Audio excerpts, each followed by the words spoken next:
Olá, observadores, bem-vindos a mais um episódio do Observaí, o podcast semanal do Observatório Nacional de Segurança Viária. Eu sou Rodrigo Ribeiro, Head de Marketing e Redes aqui do Observatório. Eu sou o Paulo Guimarães, CEO do Observatório. Eu sou o Pedro, Head de Mobilidade Segura do Observatório. E hoje nós temos aqui um trio de convidados muito especiais, diretamente de Jundiaí. E aí, gente? Eu sou o Alan, assessor de políticas governamentais da Prefeitura de Jundiaí, pertenço à Unidade de Gestão e Mobilidade de Transporte.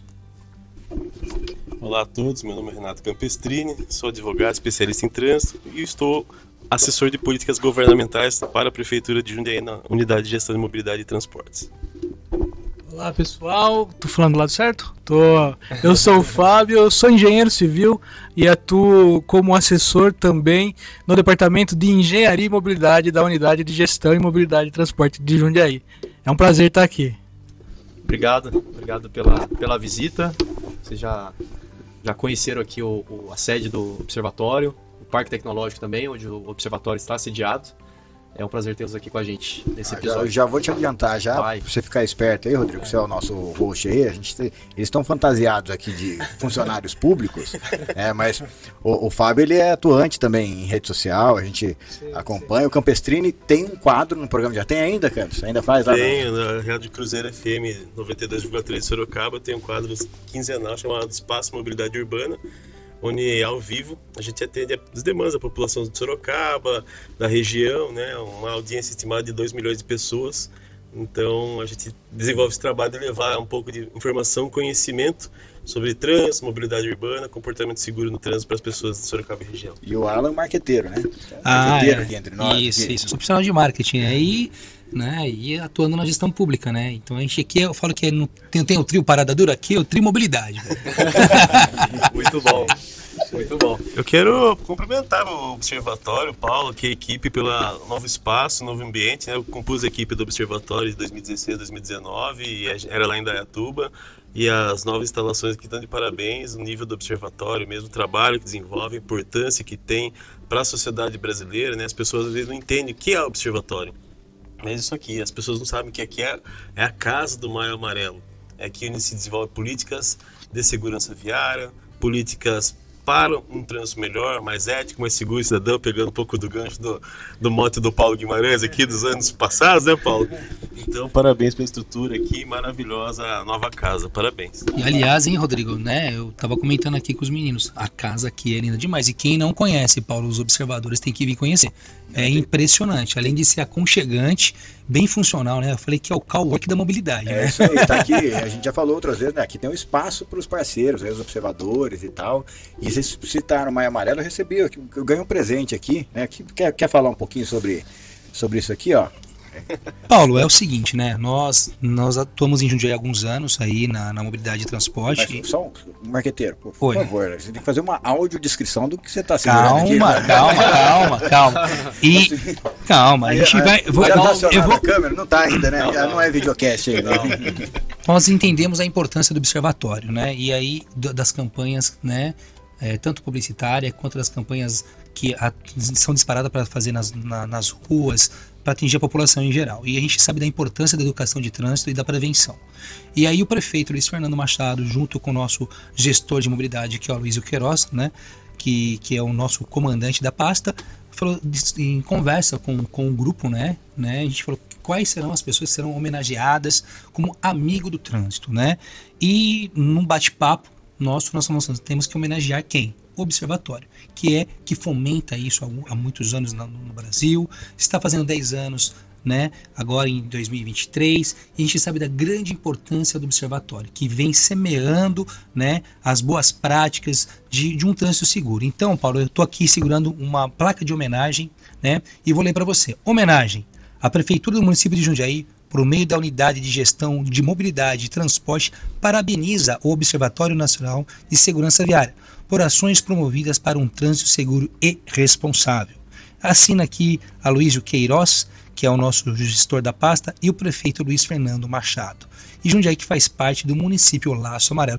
Então, mais uma vez aqui, simbolicamente, entregue em suas mãos aqui essa homenagem ao Observatório e a todos que fazem parte, a todo o time, de observadores que compõem no Brasil todo, essa linda instituição que trabalha com trânsito seguro. Obrigado aí pela homenagem, pelo reconhecimento. É um trabalho de todos nós, né? Eu costumo dizer que o Observatório tem um trabalho em rede. A gente tem uma equipe enxuta, mas uma grande rede, e que a gente se ajuda, a gente tem o mesmo ideal, a mesma causa. Então, muito legal, muito obrigado aqui, fico muito satisfeito e espero ver vocês de novo lá no dia 27, Destaques Maio Amarelo. Estaremos presentes. Lá em Jundiaí foram impactados, estimados 470 mil pessoas por baixo em relação às ações do Maio Amarelo 2023, realizadas pela Prefeitura, juntamente com seus parceiros, né? Um empenho muito grande. Jundiaí está com quantos habitantes? Nós estamos na casa de 470. A gente tem 423 mil, mas é importante ressaltar que, né, Fábio, que Jundiaí é uma cidade que tem uma população flutuante. Nós estamos entre duas metrópoles, né, que é a capital São Paulo e Campinas. E Jundiaí, né, também tem a sua região metropolitana, que compõe outras cidades. Então a gente acredita que circulando pela cidade e pelos dados estatísticos que nós contemos lá, foram impactadas mais de 470 mil pessoas, né? As ações foram diversas no Maio Amarelo, viu, Paulo? Então, assim, a gente... Segunda, não teve folga. Não teve, né? Em madrugada, viu, Rodrigão? Tem muita ação da Prefeitura que foi cadastrada lá na nossa ferramenta de videoações. Nós fizemos presente, como tinha comentado no bate-papo anterior aqui, né, o Rodrigo com o Paulo, nós fizemos ações nas multinacionais, as principais multinacionais da cidade e do Brasil, que é a Coca-Cola, Ambev, né? Nós fizemos trabalho com a Procter & Gamble, que foi uma parceria conjunta com a Prefeitura de Louveira, porque a empresa está na divisa dos municípios, então unimos as duas secretarias, né? E a Secretaria de Louveira e a Unidade de Jundiaí, fazemos uma ação com os funcionários. Então, assim, foi muito impactante. Toda a região metropolitana de Jundiaí. Teve o dia D, né, Fábio? Teve o dia D. Shoppings também, todo final de semana no shopping. No shopping, acho que ficou bem legal as fotos, eu vi lá dos totens. E é interessante, porque assim, os comércios de Jundiaí, né, sempre apoiam as causas da prefeitura. E aí, às vezes, os centros comerciais, né, às vezes tem uma certa resistência. E o interessante é que o grupo Multiplan, né, que é proprietário da marca Jundiaí Shopping, abriu as portas, né, juntamente com o shopping tradicional de Jundiaí, que é um Maxi Shopping, que realmente sempre abraçou as nossas causas. E esses dois shoppings esse ano também falaram assim, não, Maio Amarelo aqui dentro.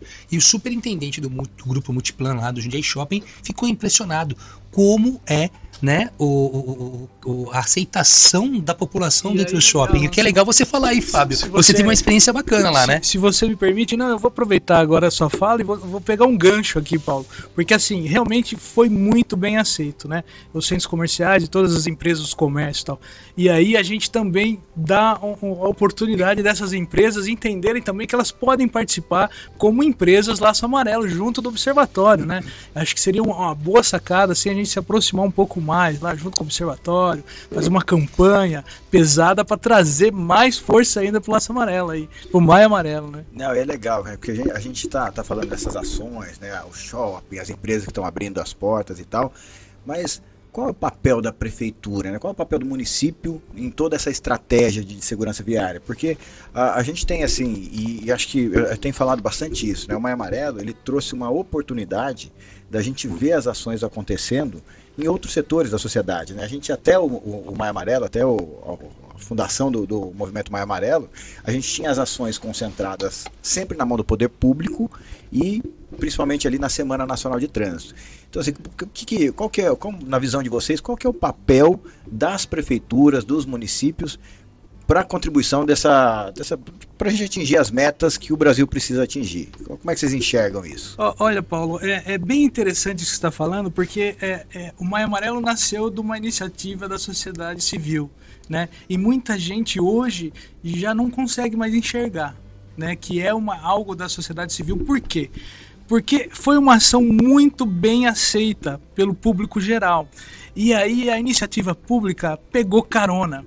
Por exemplo, Jundiaí tem uma lei instituída do Maio Amarelo, né? Então Jundiaí hoje tem lei que exige que o município faça o Maio Amarelo. Mas respondendo a sua pergunta, é assim, e aí eu vou falar como o Fábio aqui, né, pessoa física, é responsabilidade total e de todos, né? Acredito que assim, o gestor público, ele entendendo que um trânsito seguro vai trazer só vantagem para ele, inclusive vantagem no orçamento, né? Quando a gente pega que todo acidentado ele vai para a rede pública de saúde e está ocupando os leitos, e aí a gente pode trazer números aí, acho que o Paulo pode até me ajudar com números, é muito importante pro gestor público, que ele vai melhorar a vida do munícipe, ele vai melhorar o orçamento dele, ele vai ter como trazer mais benefício para a comunidade como um todo. Isso a gente está falando de uma única coisa, a gente só está falando de trânsito seguro. E é interessante a sua pergunta, né, Paulo? Você fala o que o poder público pode fazer, né? E vamos lá, vamos responder. O que Jundiaí fez? Jundiaí articulou, né, as políticas públicas de segurança viária. O que nós fizemos?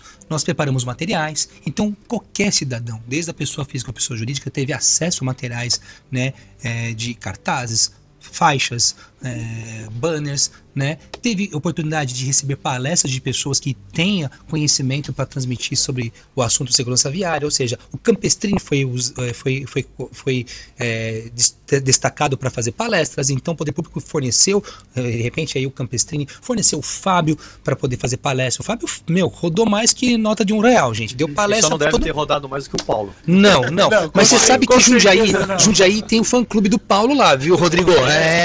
Nós temos a chefe de divisão de educação de trânsito lá, que é a Juliana, que fala, eu fiz pós com o Paulo, e ela é uma excelente profissional. Então nós temos um time... enche sua bola, meu Paulo. Então o nosso time lá, o que acontece? O que a prefeitura proporcionou? Políticas públicas, né, de informações de segurança viária. Então fomentou a articulação com todas as instituições públicas e privadas que fazem parte, porque nós tivemos lá, Rodrigo, um departamento que nós chamamos de UGADS, que tem a casa de passagem. O que é a casa de passagem, Paulo, lá em Jundiaí? É um ambiente onde as pessoas que estão em vulnerabilidade, né, conhecidos como moradores de ruas, precisam de ter uma assistência. Eles promovem lá ações, lá palestras de saúde. E no mês do Maio Amarelo, incluiu lá a segurança viária. Porque nós já tivemos um caso de um atropelamento de um cidadão que estava pedindo esmola no semáforo. Então, isso é segurança viária. Ele precisa da esmola, ele tem que se alimentar, tem que se cuidar. Tudo bem, mas vamos falar da segurança viária. Olha, você tem que olhar a via, tem que ter cuidado. Então, essa secretaria, né, que a gente lá em Juliano chama de secretaria, chamamos de unidade de gestão, em parceria conosco, fez esse trabalho. E o que é interessante lá, nós não fazemos nada sozinho. Nós sempre deixamos bem claro, né? Nós temos parceria com a CCR Autoban, que cuida da rodovia Anhanguera Bandeirantes, que corta a nossa rodovia, a nossa cidade. Nós temos parceria com a B Colinas, que é a rodovia Dom Gabriel, que vai de Jundiaí, né, passa por Cabriúva, vai até Itu, né? Nós temos parceria com a Rota das Bandeiras, que é outra concessionária que toma conta da João Cerezer, da Constâncio Sintra, que são rodovias que estão na nossa cidade. Então são instituições privadas que fazem parceria conosco, né, com um único objetivo de trazer segurança viária. Outra situação, esse ano a gente tivemos a participação maciça do SAMU. Né? O SAMU 192 é uma política pública de APH no Brasil que esteve conosco nas campanhas do Maio Amarelo. Corpo de Bombeiros de Jundiaí, né? Que nós temos lá o 19º Grupamento de Bombeiros, comandado atualmente pelo Major Muniz, que apoiou em 100% as nossas ações. Nós temos 2 batalhões de polícias de área, que é o 49 e o 11, e os coronéis, os comandantes apoiaram. A gente teve que fazer blitz dupla, né, Campestrini? Né? Sim. Todos os dias, praticamente, né? Outra coisa, um apoio fundamental também que se somou foram o CPTran, né? Teve lá em Jundiaí por 2 ocasiões. Bem lembrado. Jundiaí tem CPTran? Não, olha só que interessante. O CPTran de São Paulo. O Comando de Policiamento de Trânsito do Estado de São Paulo, o CPTran, se deslocou para Jundiaí e fez 2 operações. E vou falar uma coisa para você, Paulo. Olha, não foi brinquedo. Eles têm muita experiências, são profissionais qualificadíssimos, sabe? Nos inspiraram muito. Então, assim, houve muito educação de trânsito, mas também houve fiscalização, houve apreensão de veículos irregulares. E até é importante tratar esse tema, né? Porque as pessoas acham que a fiscalização ela quer para tomar dinheiro do cidadão. Pelo contrário, o que foi o foco principal foram ações com vistas a veículos em mau estado de conservação, aquilo que colocava a vida em risco das pessoas. E em uma operação começou às 10h30 da manhã e foi até 1h20 da tarde, 53 motocicletas removidas por mau estado de conservação. Mau estado de conservação. Não é nem por documentação. Documentação, pouquíssimos casos, mas o que foi removido ao pátio efetivamente em função de mau estado. E a gente estava acompanhando os trabalhos dos policiais e realmente pneu em mau estado de conservação, espelho retrovisor irregular. Aí a pessoa coloca ali pensando na estética do veículo, né? E ela se esquece do ponto de vista da segurança. E aí que essa importância do trabalho ser desenvolvido nas ações. Cara, e eu estou vendo o Campestrini falar que o Campestrini tem uma outra uma outra vertente aí, que o Campestrini como é que você chama? O motolover? Como é que é? Sou motociclista, eu sou praticante, motociclista praticante. Mototerapia. Mototerapia, eu sou adepto da mototerapia. E assim, e a gente vê. É bom, e é muito importante essa conscientização das pessoas, o trabalho do Maio Amarelo, né? Falando dessa questão de. As pessoas pensam o trânsito como multa e como congestionamento. Elas não têm aquela percepção do risco envolvido quando ele transita com uma motocicleta, com pneu careca, com um espelho irregular, tamanho menor. Né? E a gente ouvia a revolta das pessoas, vai multar, vocês querem tomar dinheiro, eu pago meus impostos. E muito sabiamente alguns polícias falam, justamente, estamos honrando seus impostos, preservando sua vida, preservando os recursos públicos, porque cada vítima de sinistro de trânsito acaba onerando o poder público, a sociedade, um leito hospitalar que poderia estar sendo ocupado por uma pessoa que precisa por questão de saúde. A famosa falta de percepção de risco, né? Sim, a famosa falta de percepção. Olha, Rodrigo, mas assim, pegando esse gancho, Paulo, dessa sua pergunta, então Jundiaí, ela apoia as ações, ela fomenta, ela articula, ela cria situações para que a educação de trânsito, a mensagem de educação de trânsito, de um trânsito seguro chegue para a população. Então, aproveitando esse convite, né, acredito que essa gravação vai chegar a muitas pessoas. E a gente gostaria que chegasse nos ouvidos dos vereadores e dos prefeitos de municípios que não fazem parte do município Laço Amarelo, para saber a importância, né, Paulo? Você sabe melhor do que eu sou um aprendiz aqui, né, na área de trânsito, mas nós sabemos que uma vítima internada em estado grave no hospital pode custar até R$1 milhão aos cofres públicos. Né? Então, quando a gente começa a analisar, né, esses dados, né, existem várias instituições no Brasil que conseguem dar essas informações mais precisas, né, da forma que eu estou falando aqui agora, mas a importância é que se a prefeitura de vários municípios, seja ela pequenininha, né, lá com 10, 15 mil habitantes, e seja ela com 500, 600, 700, 800 mil habitantes, que está no Brasil todo, né? Que o Brasil nosso país é muito rico, né? E tem várias cidades importantes, mas mais importante que cidades, que estado e que a federação são as vidas. E se o município faz adesão à cidade Laço Amarelo, essa mensagem para salvar vidas vai chegar lá para o seu município. Eu queria falar, nós estamos tendo conexidades lá em Jundiaí, né? Até sábado, nessa semana, e a gente está cuidando lá. Ficamos ontem no stand na parte da Unidade de Gestão de Mobilidade e Transporte. E vários vereadores participaram, foram até o nosso stand e quando viram o Jardim da Mobilidade que está sendo implantado em Jundiaí, ficaram assim impressionados, né, com a qualidade daquilo que está sendo colocado e falaram, nossa, meu desejo é colocar um desses na minha cidade. Então a gente incentiva, sim, faça. Né, faça o Jardim da Mobilidade, o que é? Explica para gente. Esse é um espaço vivencial de trânsito que está sendo implantado em Jundiaí, em uma área de 3.600 metros quadrados, né, dentro do Mundo das Crianças, que é um dos principais parques lá de Jundiaí. Né, e assim, ali tem toda uma estrutura física voltada a ensinar para a criança até 12 anos o que é ser um pedestre, o que é ser um ciclista, o que é ser um usuário de transporte coletivo, porque apesar dele ser o Jardim da Mobilidade e ter vias, o foco vai ser no usuário da via de forma ampla, não só focado no condutor do automóvel. Né? Então, a sinalização toda implantada dentro do conceito do Urban 95, né? Jundiaí é a cidade das crianças, ela também faz parte da rede da Urban 95, então toda a sinalização vai ser mais baixa, que a criança perceba na sua altura como que funciona o sistema de sinalização. Então ali vai ser o espaço para trabalhar os conceitos de uma mobilidade urbana segura, responsável, e a gente espera, né, ano que vem que o nosso Maio Amarelo esteja lá, né? Vai ser, olha, na verdade, o Campestrini e Rodrigo, o Paulo está devendo inúmeras visitas lá em Jundiaí, né? Como eu disse lá. Obrigado, porque normalmente nos podcasts aqui o Paulo me cobra o Pedro. Mas deixa com nós, Pedrão, porque aqui, olha, eu vou cobrar. Porque, Paulo, na verdade é o seguinte, nós fomos muito bem acolhidos por você há um tempo atrás aqui na cidade de São José, num evento que teve aqui sobre mobilidade, e as pessoas acabam tendo como referência as pessoas que realmente fazem um trabalho diferenciado. E aqui é sem demagogia, Paulo. E o Fábio me conhece muito bem, né? A conversa não faz curva não, o papo é reto. Então, se tem uma coisa que o Alan sabe fazer é ir direto ao ponto. Falar na cara. Tá me cobrando aqui. Estou cobrando porque nós vamos. Esse Jardim da Mobilidade é algo inédito praticamente no país. Existem outras escolas minis com espaços complementando, com pintura, né, complementando Fábio? Aqui o que o Campestrini trouxe, né? O espaço que a gente está criando lá do Jardim da Mobilidade Então, ele foi pensado como uma cidade miniatura. Ele apresenta um viário num tamanho para as crianças. Todos os equipamentos, como o Campestrini falou, ele é em menor escala, uma escala mais reduzida, uma escala reduzida. E ali a gente está treinando não a criança ser um condutor, porque isso a gente sabe que tem foco já, né? A gente está ensinando a criança a como ser, como interagir com todos os modais que ela vai encontrar na cidade. Então ela vai realmente aprender a conduzir como pedestre, a conduzir com a bicicleta, que é o transporte que a gente está focando hoje na cidade, né? Jundiaí também vem pegando pesado na bicicleta. Ela vai aprender como andar no transporte coletivo.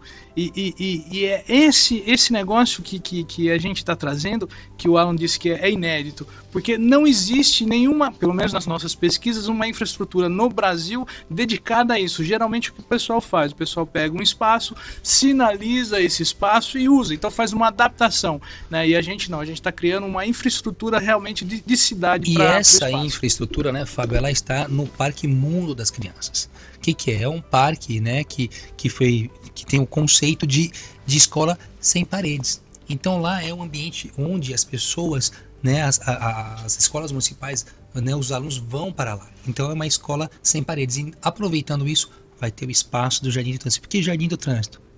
Né? É Jardim da Mobilidade, que a gente tinha com o nome Jardim do Trânsito e virou Jardim da Mobilidade. Por que Jardim da Mobilidade? Por tratar todos os modais e jardim, porque o jardim tem o jardineiro, aqueles que cuidam das flores. E as nossas crianças serão cuidadas, preparadas, né, para florescer na mobilidade aí no dia a dia. Legal, gostei do conceito, hein? Gostei do conceito. Um local muito agradável, vale a visita, né, seu Paulo Guimarães? Por isso que eu tô te cobrando, Paulo, é pra ir lá na inauguração. Só voltou você, Fábio. Cobrança geral, cobra também, vai, Fábio, só pra ficar de fora. Ô Paulo, só faltou você, cara. Você precisa...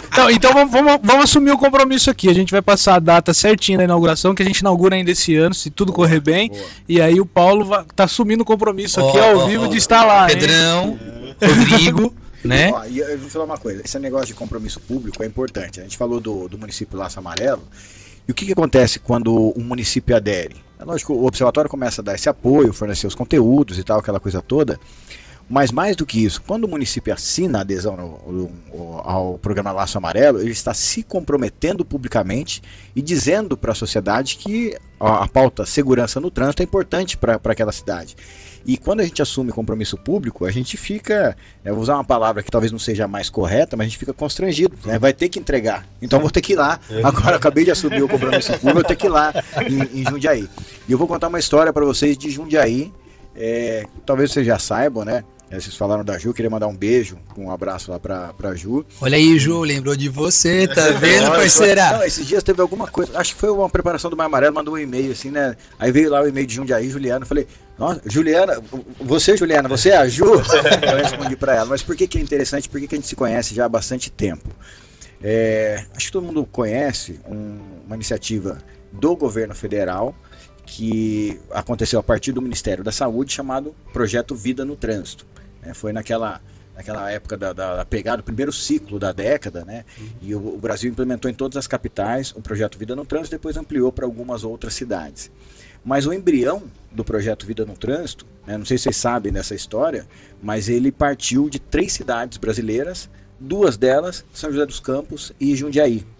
Então o que aconteceu? A gente tem uma entidade internacional, o GRSP, que é a Global Road Safety Partnership, que faz trabalhos sociais, né, na área de segurança no trânsito, e olharam para o Brasil, estava naquela discussão do relatório global, isso foi mais ou menos em 2010, não, foi até antes, porque o relatório global saiu em 2005, e aí a comunidade internacional começou a se mexer a partir da OMS.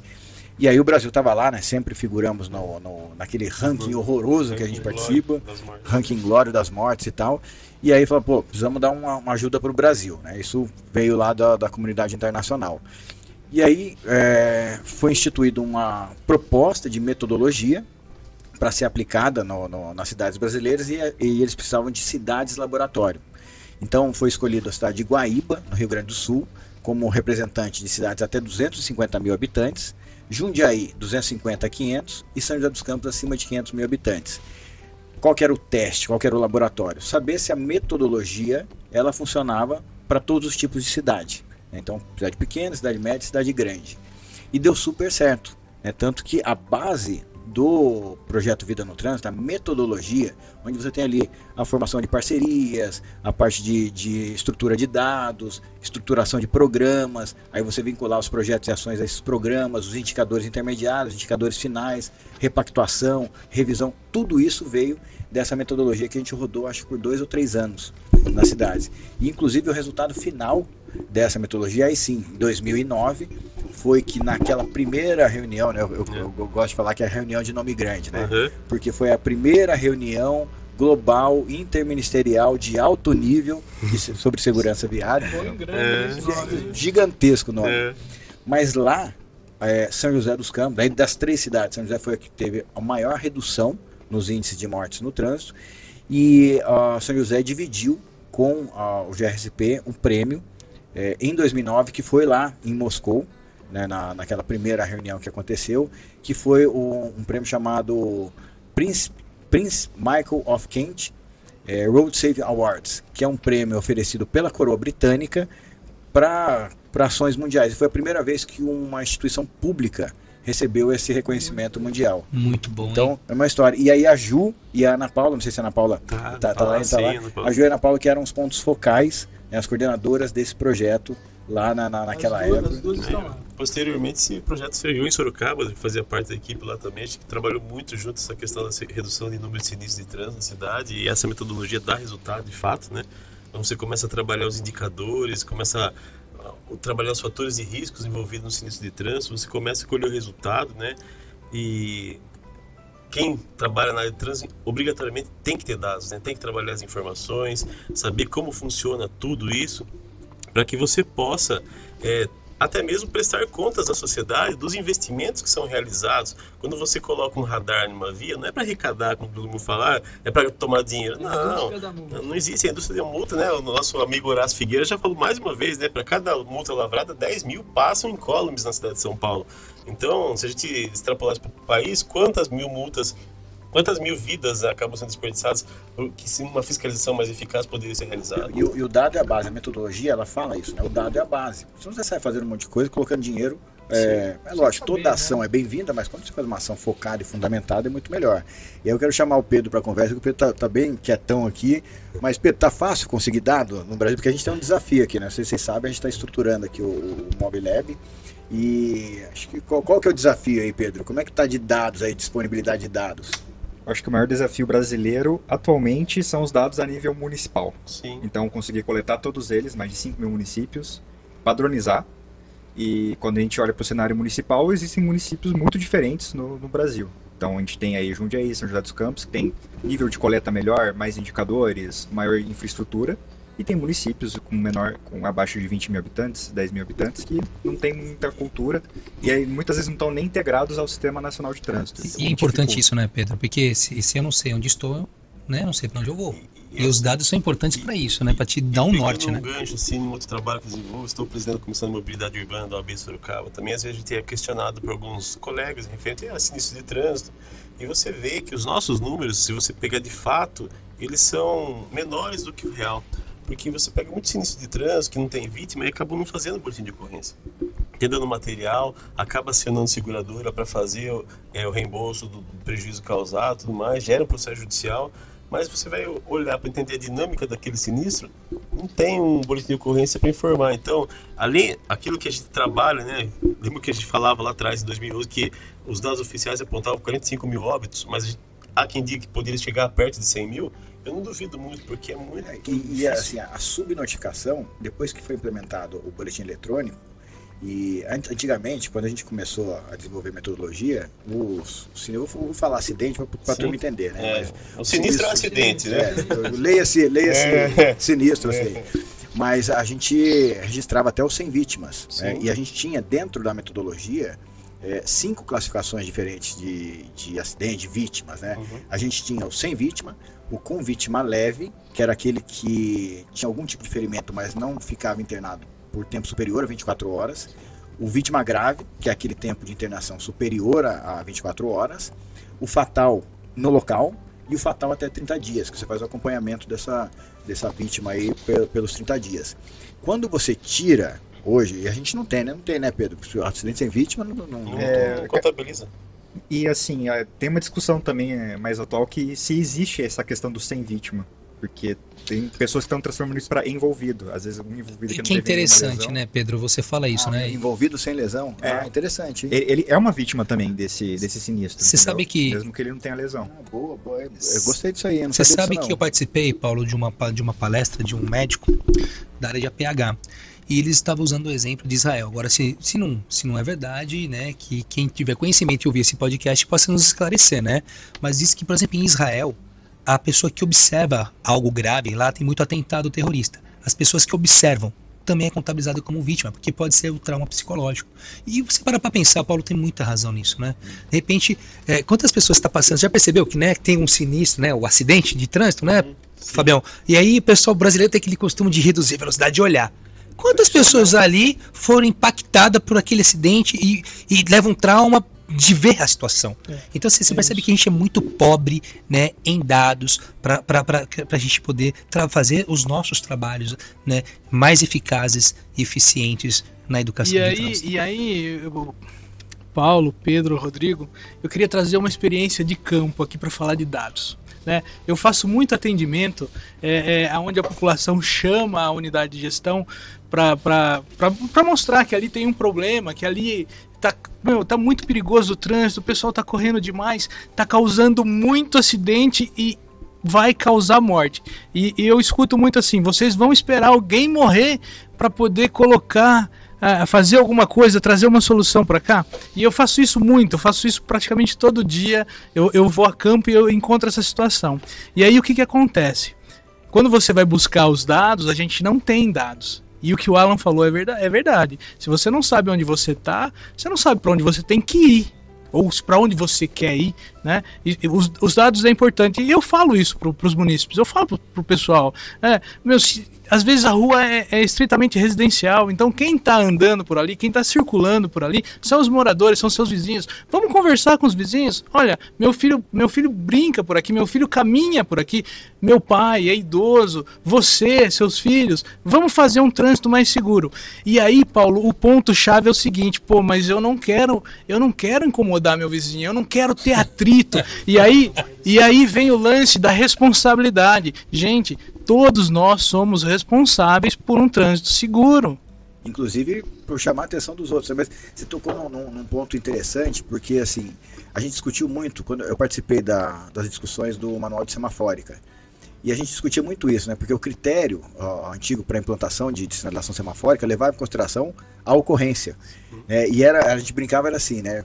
Tá precisando fazer uma intervenção aqui. Mas peraí, não morreu ninguém ainda. E a gente vendo ali o local de risco, mas o critério para a implantação de um semáforo determinava que tinha que ter ocorrência. Então assim, agora morreu um ontem, agora pode pôr o semáforo. E não dá para ser assim.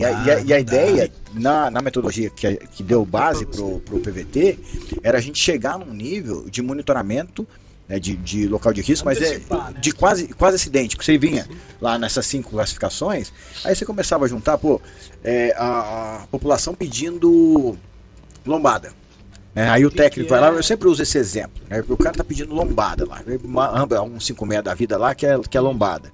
Aí o técnico vai lá às 3 da tarde, numa quarta-feira, né, que tá o cachorro deitado no meio da rua, de tão baixo que tá o fluxo, e olha e fala: não, aqui não precisa.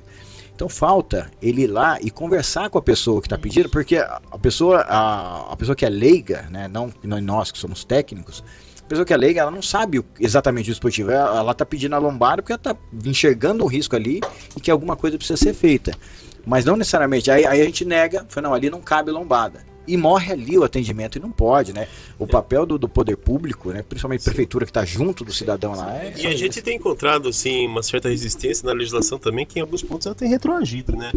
A 798, em relação à questão dos radares portáteis, a gente vem brigando isso em outros fóruns, nos fóruns secretários, fórum nacional, já conversando várias vezes com as autoridades de Brasília, que precisa rever, porque é um contrassenso você ter a Organização Mundial de Saúde, a Pan-Americana de Saúde, outras instituições sugerindo que no ambiente urbano o limite de velocidade seja 50 km por hora no máximo, e o equipamento portátil só se utilizar acima de 60 km por hora.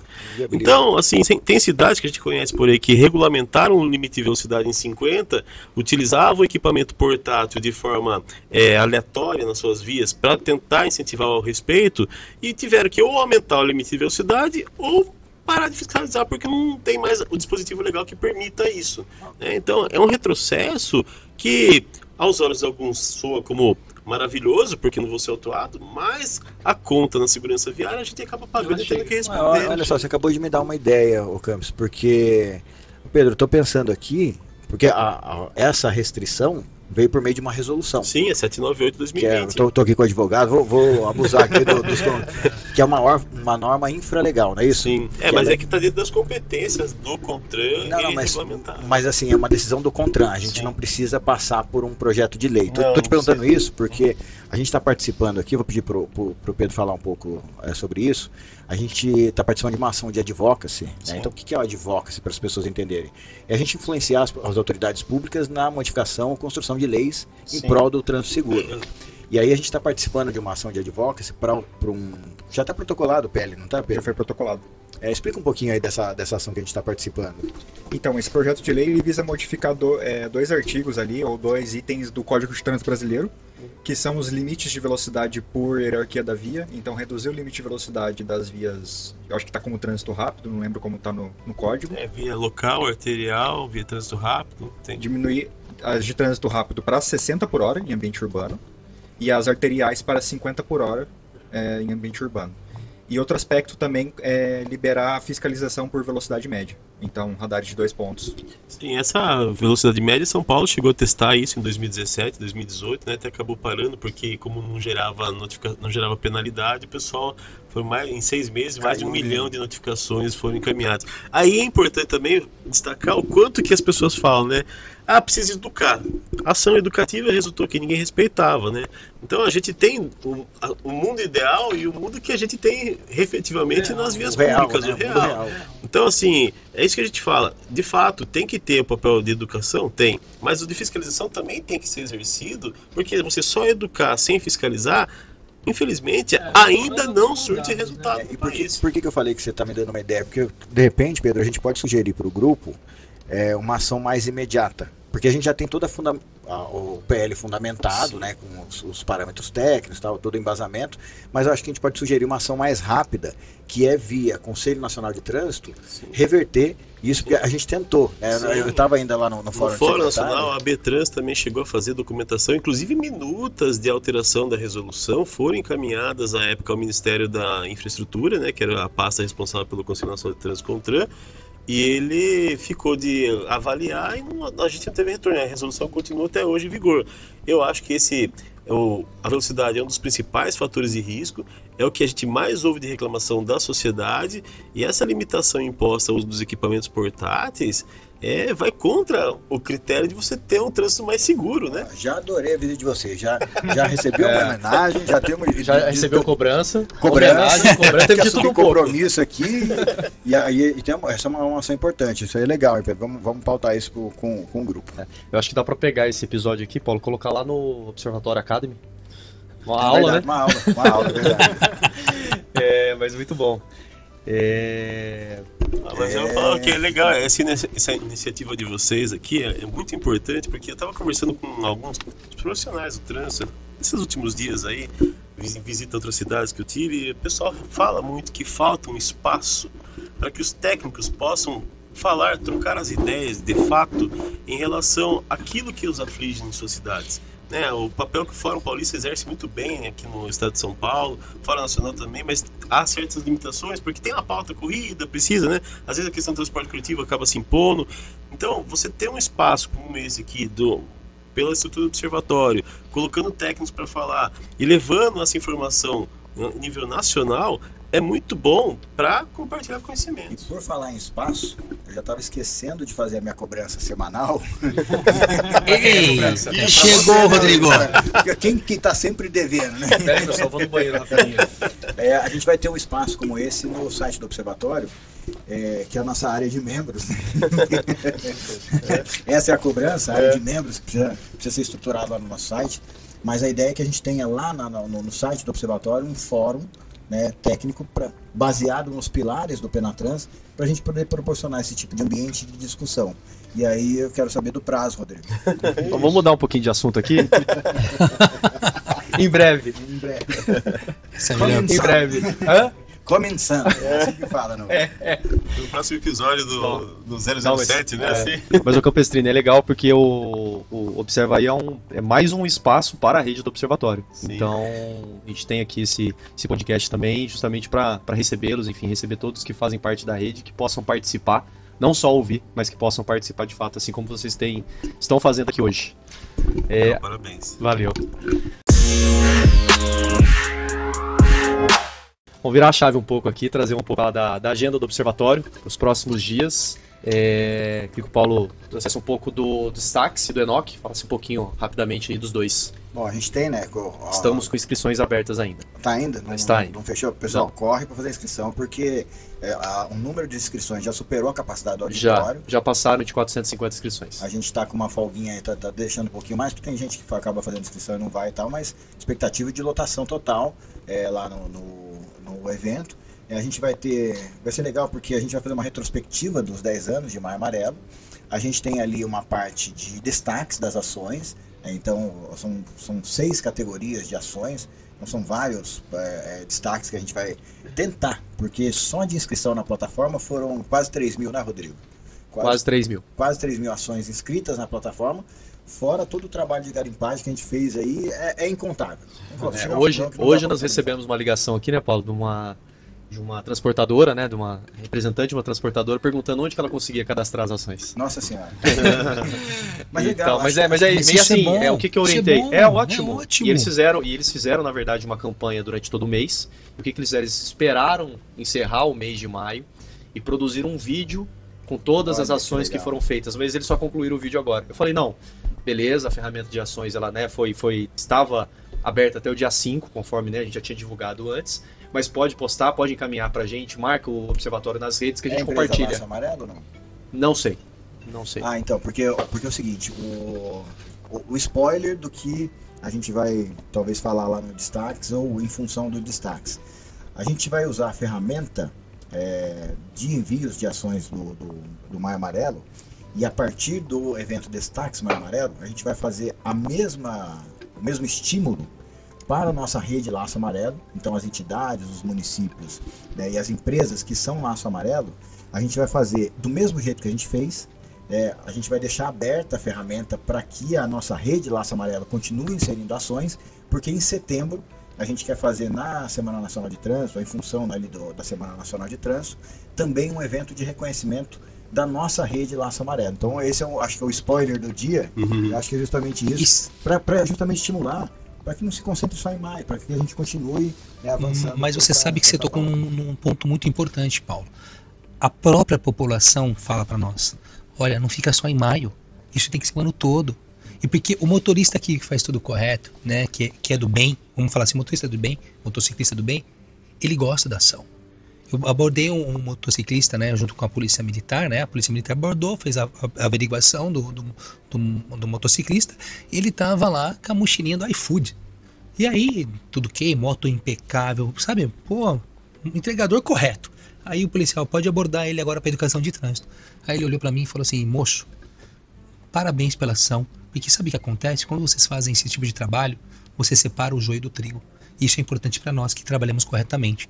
Então, com essa mensagem dele na época, o Paulo, o que nós fizemos? Na reunião da RMJ lá em Jundiaí, nós convidamos, né, as nossas cidades vizinhas a aderir ao programa Cidade Laço Amarelo. E eu acho que é legal, de repente, né, uma sugestão, se já não está no radar de vocês, as cidades promoverem para que as empresas sejam empresa Laço Amarelo. Não, isso é muito legal.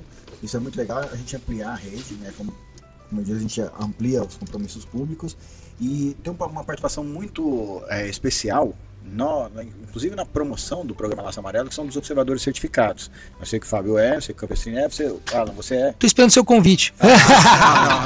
Não é possível. Não é possível que eu tenha aqui um cara sentado travestido de agente aqui, falando com todo esse discurso, atuando e não é observador ainda. Bom, A dica é o seguinte, até quando tá aberta? Até amanhã. Até amanhã? Então você tem... Farei minha inscrição agora aqui, ó.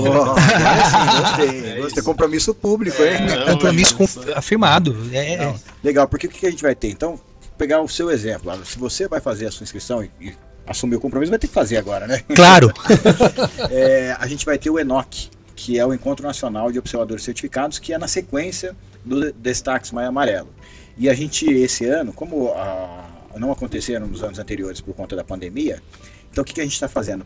Para aqueles que vão fazer parte da turma 10, que é uma turma também comemorativa, né, de observadores certificados, já vai poder participar do ENOC, que é um evento exclusivo para observadores certificados, que a gente vai fazer. Você da turma 10, cara, pegou essa, Fabião? Turma 10, turma comemorativa. Tá saindo na frente, eu sou da turma 8. O Campos é turma 1? Turma 1. Eu sou da turma 0. Você é turma 0, eu sou turma 1. Acho que é meio, porque ele tava no começo, né? Tava no começo. O Campo, ele fazia a parte de ensinação viária, né, pra época da Arca de Noé, tranquilo. Mas aí... Bom, vamos manter isso. Sem ofensa. Mas o que vai acontecer lá no ENOC? O ENOC é um momento não deixa de ser uma mobilização, a gente reforçar os laços do grupo, mas também um processo de capacitação. Então a gente começa o encontro. Então, dia 27 à noite a gente tem o Destaques, dia 28 a gente tem o dia inteiro de ENOC. A gente começa com o painel do observatório. Então a ideia é a gente abrir o observatório e mostrar para os observadores como é o observatório por dentro, falar um pouco dos projetos que a gente tem desenvolvido, os projetos prioritários, e como é que os nossos observadores participam desses projetos. Depois a gente tem um painel que é um pouco mais técnico, que vai ser tocado aí pelo Pedro e pelo professor Tiago Bastos, que é membro do Conselho Deliberativo do Observatório, é o nosso grande parceiro aí em estudos e pesquisas. Vamos falar um pouco sobre o Penatrans, que é o nosso grande plano nacional de segurança no trânsito. Depois, na parte da tarde, a gente tem um painel que vai falar sobre estruturação de projetos sociais pelo trânsito seguro. Então, o que é isso? A gente viu muitos nossos observadores tentando se mobilizar, com muita força de vontade, mas às vezes sem uma técnica, uma metodologia para poder pegar uma ação pontual. Por exemplo, uma caminhada para o Maio Amarelo. Como é que você promove uma caminhada? Como é que você monta um projeto de uma caminhada e vai capturar parceiros, vai capturar recursos, depois você executa, depois você comunica e depois você presta contas. Então, esse ciclozinho, essa metodologia a gente vai apresentar, e depois a gente tem um outro painel que vai falar sobre desenvolvimento pessoal e profissional. Então a gente está trazendo o Renato Alamar, acho que era legal até a gente divulgar isso, coaching hoje, mas vem aí do mercado já há bastante tempo, um cara super conceituado, que vai falar sobre desenvolvimento pessoal e profissional, e a gente tem um momento depois no final, que é a palavra aberta aos observadores, aí a gente vai receber as contribuições da nossa rede para melhorar as atividades do observatório, e a gente encerra aí com uma confraternização. No dia seguinte, a gente tem uma atividade complementar, que vai ser uma visita técnica a São José dos Campos. Então aqui a gente vai conhecer a Secretaria de Mobilidade de São José, os projetos de mobilidade da cidade. A gente vai conhecer a Linha Verde, que é o corredor de transporte público de massa 100% elétrico. Depois a gente conhece intervenções na região central, de ruas completas, e o sistema inteligente de estacionamento rotativo. Depois a gente vem para o Parque Tecnológico, conhecer o parque, conhecer o CSI, que vocês estiveram lá agora há pouco, conhecer o observatório, e a gente finaliza essa visita no Copom, que é o comando de policiamento da Polícia Militar, que controla aqui todas as ocorrências do Vale. Acho que é isso. Está tudo pronto, Rodrigo? Tudo é isso, está tudo certo, Paulo. Então, só para confirmar aqui, dia 27, então, Destaques, as inscrições estão abertas, se encerrarão provavelmente até o fim dessa semana. Os interessados podem acessar o nsv.org.br, lá na home do site do Observatório, tem lá o fácil para você fazer a sua inscrição para o Destaques. Os observadores ainda podem fazer a inscrição para o ENOC, também deve ser encerrada nesse fim de semana. E também temos a turma 10, também lá na home do site do Observatório, está disponível lá os interessados, os profissionais que já atuam ou têm desejo de atuar com segurança viária, lá eles conseguem conhecer um pouco mais sobre o programa e fazer a inscrição para a turma 10. É isso, vamos para as dicas e curiosidades da semana? Pedro. Eu começo? Começa. Pedro, acho que sempre começa, né? É verdade. E eu sempre pergunto, né? Minha dica da semana vai para os ciclistas. Então, acho que nossos convidados já devem ter percebido isso alguma vez nas ruas. Os ciclistas, muitas vezes, quando eles não têm a infraestrutura para eles, ou seja, a ciclovia, eles acabam tendo que compartilhar, ou com os carros, ou com os pedestres na calçada. Só que muitos deles não sabem ou não seguem, por opção, as regras dessas vias. Então, quando o ciclista está compartilhando a via com o carro, ele também deve seguir as mesmas regras da via pro carro. Então, respeitar a faixa de pedestre, respeitar semáforo, respeitar a mão da via. O que eu mais vejo é ciclista andando na contramão. Então, é algo que é, assim, pensando numa colisão, algo muito inseguro. E algo que é até inesperado aí pro próprio condutor do automóvel. E também, quando estiver andando na calçada, respeitar a velocidade e respeitar os pedestres que estão ali compartilhando a via. Eu tô vendo o Rodrigo querendo dar um sorrisinho, acho que ele quer complementar a dica. Complementa, Rodrigo. Então, você terminou, Pedro? Não quero complementar, eu quero saber qual que é a curiosidade da semana, Paulo. Curiosidade da semana. Eu tenho uma curiosidade da semana aqui. Na verdade, eu tenho duas. A primeira é que a dica do Pedro veio do ChatGPT. Não, brincadeira. Não, mas a minha curiosidade da semana, eu vou terceirizar um pouco aqui, aproveitando aqui a presença aqui dos nossos ilustres amigos de Jundiaí. O Campos, quanto tempo a gente se conhece já? O cabelo branco, a barba branca. No mínimo em 2006, né? A gente do Baixo Clero do Trânsito. A gente era chamado os caras do Baixo Clero. Nós fomos um dia o Baixo Clero do Trânsito, né? Muito honrados, né, Paulo? Que a gente tava batalhando forte pela melhoria do trânsito brasileiro. A gente viu muitos avanços nesse período todo. Mas eu, na área de trânsito, efetivamente, estou desde 2004, né? E trabalhei para o município de Sorocaba por 23 anos. Posteriormente, compus aqui a equipe do Observatório até 2019. Trabalhei de forma particular na área até dezembro do ano passado e recebi o convite para integrar a equipe de Jundiaí e estou lá desde janeiro, né? Então aí, somando tudo, desde que eu entrei a trabalhar no órgão de trânsito, são 30 anos em dezembro deste ano aqui. Tá velho. Mas então eu vou aproveitar a visita do Campos aqui, vou terceirizar aqui, mas eu vou contar a piada e depois eu vou pedir para ele explicar a piada. Qual que é a curiosidade, então, da semana? Você sabia que se você tiver, por exemplo, um Renault, o menor carro que a gente tem hoje no Brasil... Hoje é um Kwid. É Kwid, né? Acho que é o Kwid, não é? Kwid, Você sabia que você consegue transformar o Renault Kwid num caminhão? Olha só. E aí o Dr. Renato Caprestini vai explicar como. Sim, a partir do momento que o cidadão coloca um engate, né, para puxar uma carretinha com seus apetrechos de viagens, quando ele leva o seu jet ski, desde que o veículo possua capacidade máxima de tração, né, que tem que estar sempre atento a isso, se lá no documento do veículo existe essa informação de que aquele veículo pode tracionar um reboque. Esse veículo, ao transitar em qualquer local fiscalizado por equipamento medidor de velocidade, seja ele portátil ou fixo, ele passa a ter que respeitar os limites de velocidade dos veículos pesados. Então você acoplou lá um reboque no seu Kwid, no seu Mobi, geralmente o veículo Renault pode tracionar engate, reboque. Você tem que respeitar o limite de velocidade. Vamos pegar uma rodovia com uma Bandeirantes, uma Imigrantes, que o limite é 120 km por hora para veículos leves e 90 para veículos pesados. Quando você acopla esse reboque no seu veículo, ele obrigatoriamente passa a ter que respeitar o limite de velocidade de 90 km por hora. Então, às vezes as pessoas são surpreendidas, mas eu estava a 110, o local era 120, como que eu fui autuado? Sim, você estava rebocando, puxando uma carretinha, puxando um jet ski, e automaticamente isso está em resolução, isso tem normas no nosso Código de Trânsito que estabelece isso. Então, o menor veículo pode passar a se tornar um caminhão. Então, curiosidade da semana, como transformar seu Kwid num caminhão. Boa, Paulo, gostei dessa. Muito boa.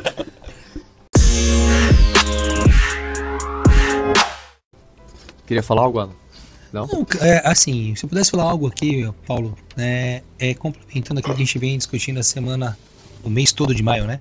Escolher a vida, né? E escolher dizer a seguinte coisa para vocês, que o trânsito, ele não é o fim, ele é o meio. É o meio para te levar a trabalhar, é o meio para você ganhar o seu sustento, é o meio para você ver a sua família, é o meio para você estar com seus amigos e com pessoas que te amam. É o meio de você proporcionar a sua felicidade e não a tristeza através de um sinistro. Então, se eu pudesse deixar essa frase hoje para vocês, é isso, que o trânsito é um meio de felicidade, um meio de alegria e de grandes encontros, como o de hoje, um encontro maravilhoso aqui com a equipe do Observatório. Boa, o trânsito é o meio e não o fim. Boa, isso gostei. Aí, o trânsito é o meio e não o fim. Encerrou e bem a participação do trio. A vida, é isso aí. Acho que esse foi o episódio... Foi o episódio mais longo.